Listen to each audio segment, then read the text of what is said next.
Dompter le feu pour que le creuset atteigne 1200 degrés et permette au laiton d'atteindre la fusion. Dans cette fonderie à Anould, 6 artistes en résidence découvrent cette semaine des techniques ancestrales pour mouler des objets. J'aime beaucoup l'archéologie expérimentale. Donc quand on revient vraiment à la base d'une technique pour essayer de comprendre comment ça se faisait au tout début, avec quels matériaux, avec quel procédé. L'homme travaille le bronze depuis 5000 ans, un art minutieux qui passe par la confection d'un moule construit autour d'un objet préalablement sculpté dans de la cire. Le procédé dit de la cire perdue permet de fabriquer des pièces uniques. L'argile qui est posée autour de la cire vient en fait créer un moule. La cire plus tard sera enlevée du moule, c'est-à-dire que le moule va être chauffé pour que l'argile le durcisse et la cire qu'elle s'écoule en dehors du moule.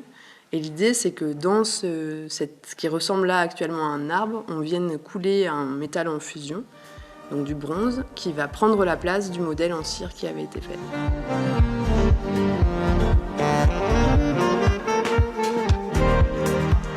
Le moule Benko est façonné grâce à une agglomération de matières naturelles, une technique popularisée par les fondeurs africains qui a conquis Charlène. Ancienne fondeuse de cloches, elle cherche à rendre son art moins polluant et moins énergivore. Tout le réfractaire est à base de sable, de crottin de cheval et de terre, et tout est récupéré localement. Et on fait toute notre patouille à la maison. Et ça, je trouve ça très intéressant de ne pas être dépendant des produits du BTP, par exemple. Les techniques sont multiples et demandent pour les acquérir des années de perfectionnement.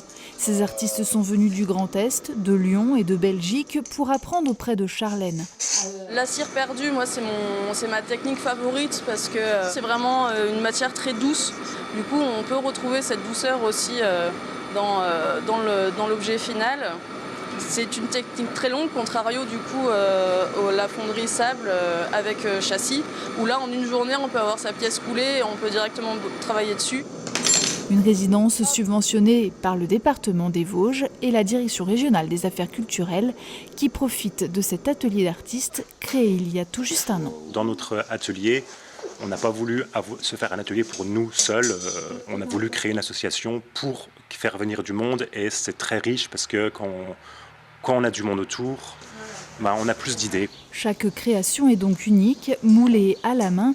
Les pièces seront sorties de leur carapace une fois refroidies lors des portes ouvertes qui auront lieu samedi et dimanche après-midi.